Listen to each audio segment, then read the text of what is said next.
What up guys, Limes here, and I've got something new today. I'm starting a weekly video podcast for Rise of Immortals. Basically what I'm just going to be doing is talking about some of the new stuff that's been happening in the past week or so, and maybe some stuff that's happening in the future. So without further ado, here's episode 1 of RoI Talk.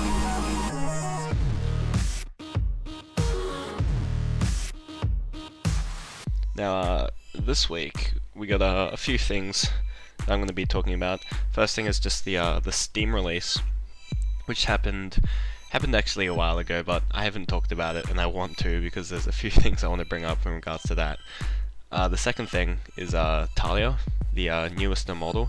I'm going to talk about her for a bit, and the last but certainly not least is the recently started King of the Hill tournament, which is hosted by RoI Replays, which I'm a commentator for, so I'm going to be talking about that.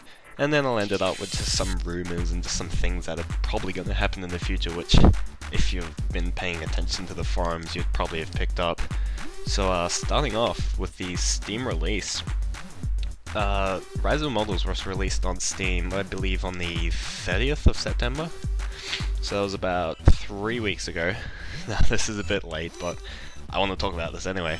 The initial release, before Steam, RoI had about, I'm probably putting my money where my mouth is, 200 players? Not many. Really didn't have that many players. Steam release, I remember waking up and just being like, oh, Rise of Immortals is on Steam now.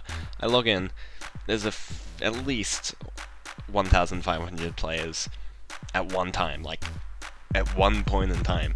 That is ridiculous compared to what it used to be.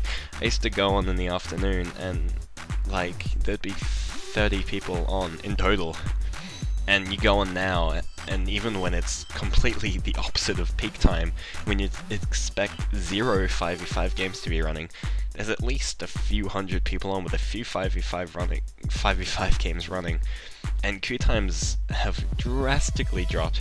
You're going from 10 minutes to about 2 minutes during kind of moderate peak times.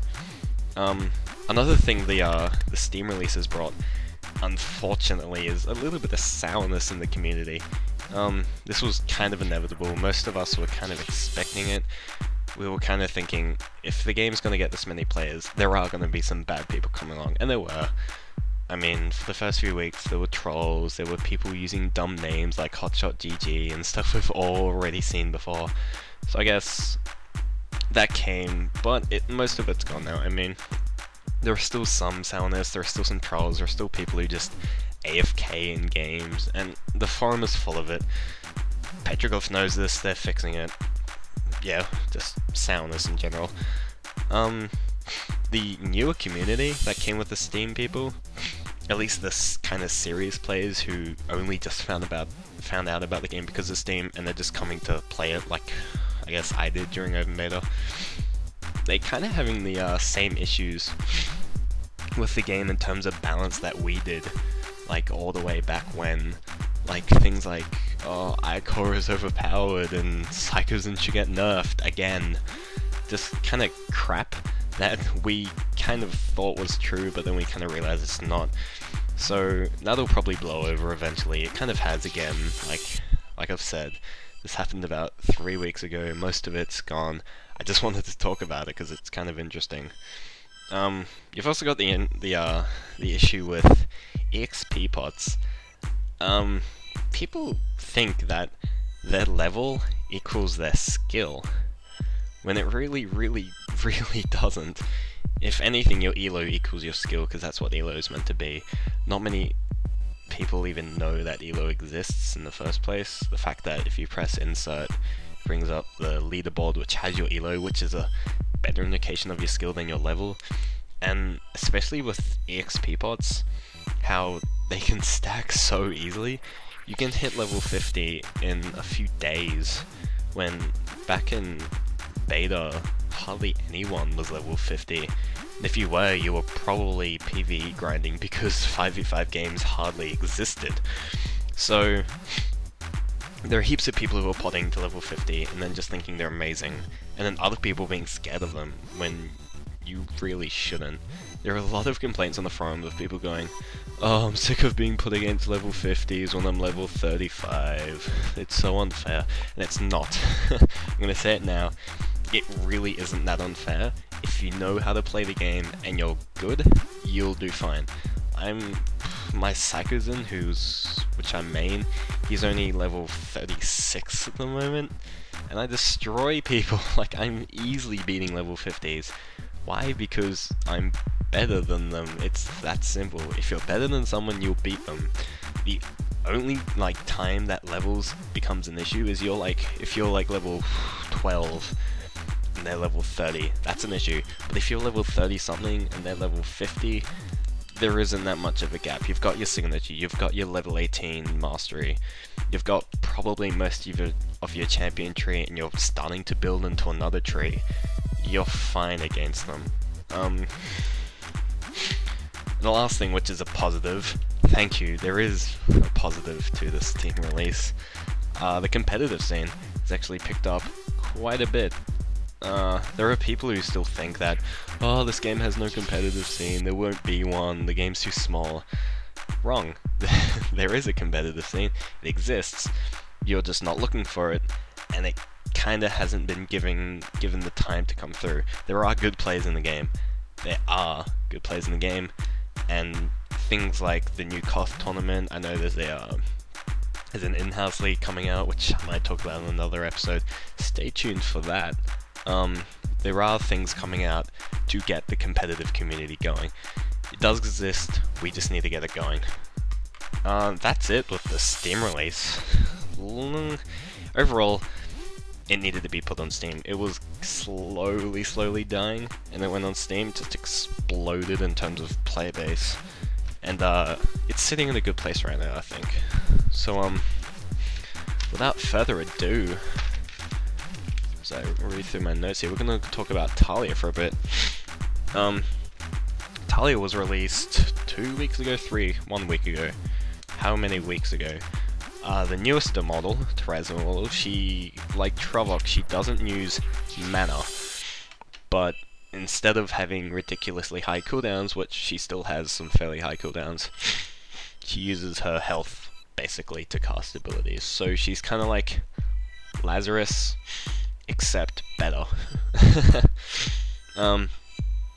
Overall impressions with Talia, she's powerful. Very powerful.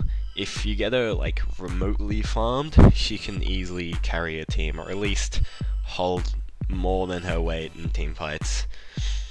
Her early game is terrible though, and I guess that's kind of what balances her. If you get her fed enough, late game she just wrecks people. Early game she is terrible. She really is. She can hardly farm creeps to save her life. Her damage early game is stupidly low.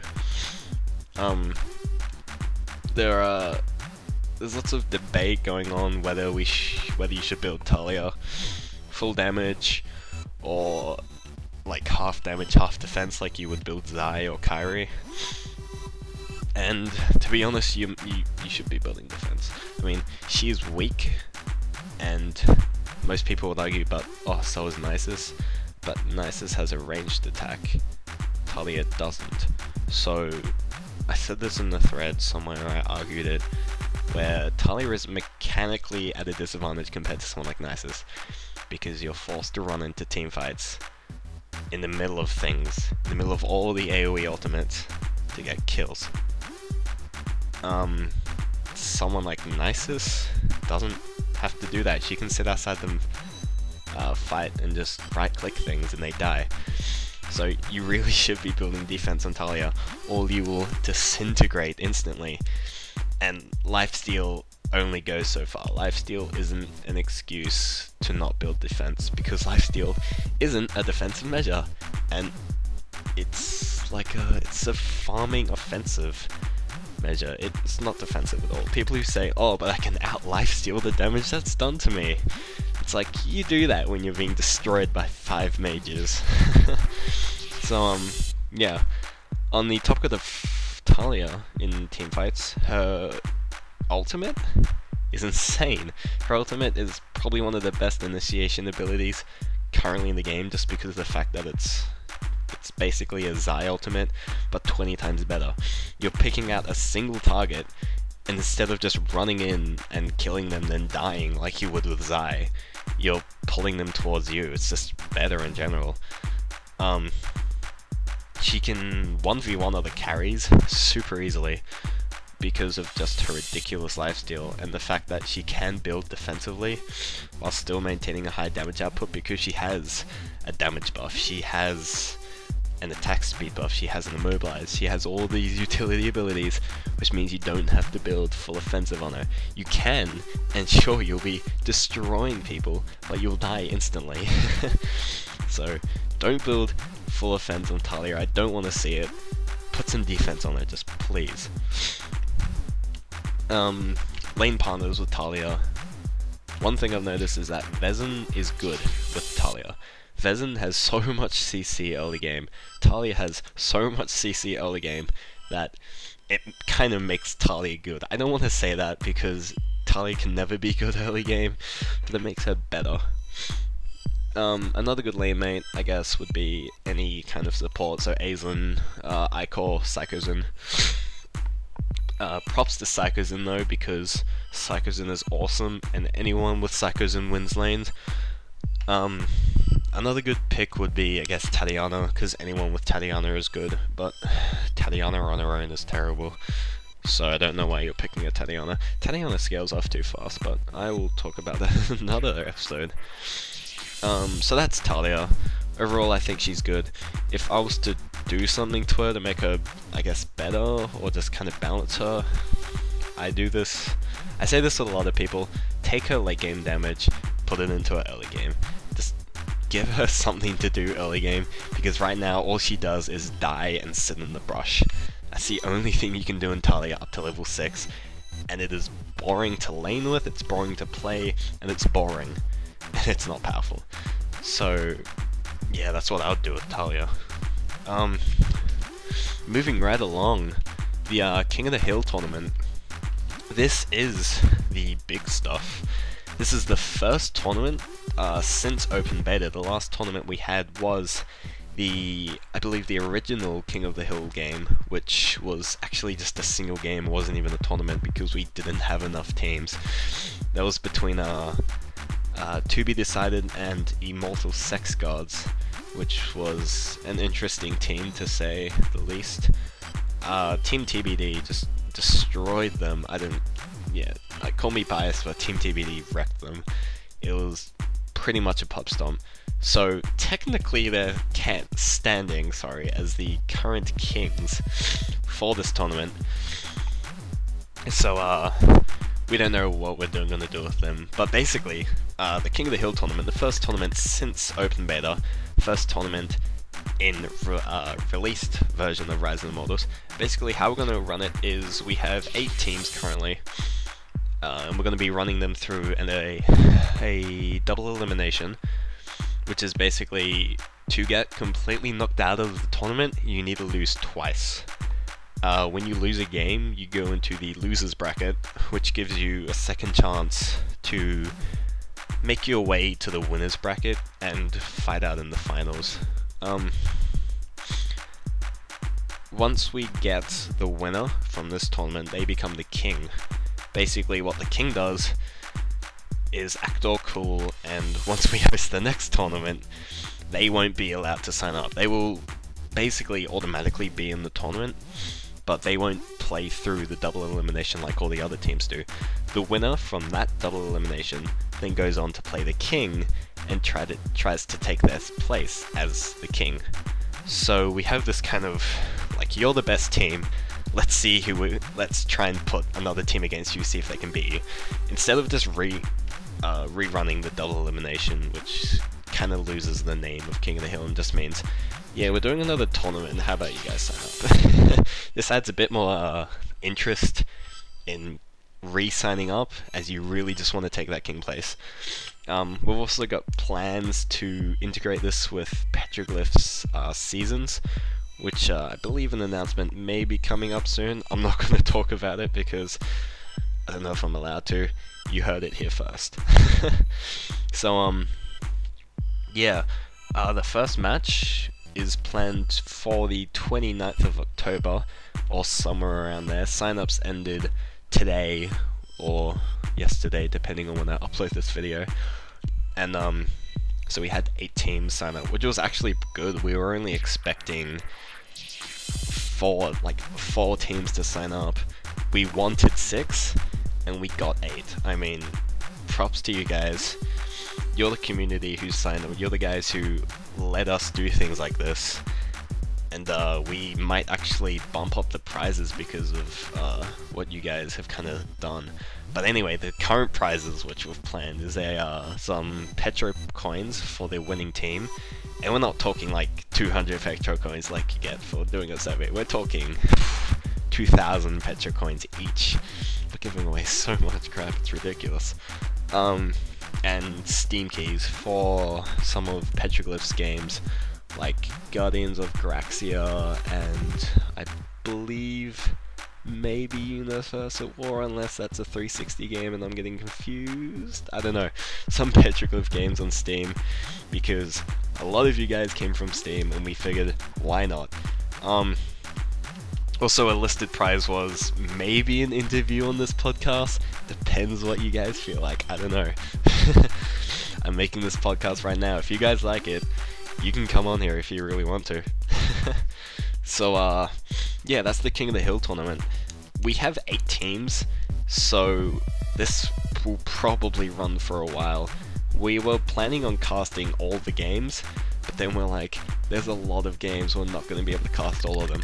So the only games that will be recorded and casted will most likely be the winners bracket games, and maybe only the ones that we think will be interesting. I'm sorry for saying that, it's terrible, but kind of the games that we think will be interesting and not just a complete pub stomp by one of the top teams, we will cast, because that's what we want you guys, that's what we want to put up, that's the interesting stuff. We will still like post the results of all the other games, and maybe record them if we have enough people, but streamed games will definitely be the more interesting ones. Moving on to some of the rumors that have been popping up on the forums a bit.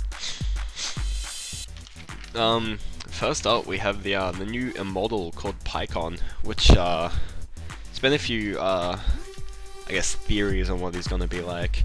I'll link some of the forum threads in the description below to kind of just show you what people have been thinking.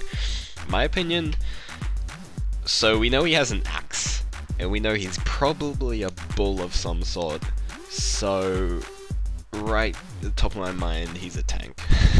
He'll probably be a tank. We haven't had a tank in a while. Trovok was kind of a tank, but he was a tank because that's all you could build on him.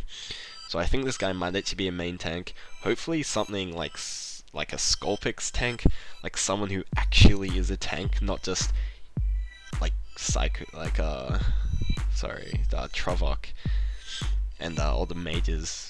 Like, they're not tanks, they're just tanky because that's all you build on them. We want a real tank.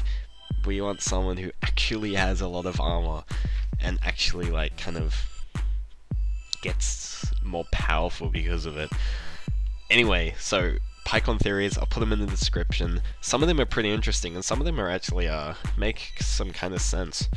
I'll also link something from the Immortal suggestion thread, which actually looks fairly close to what PyCon could be, coming from the ability names which have been released by Petroglyph.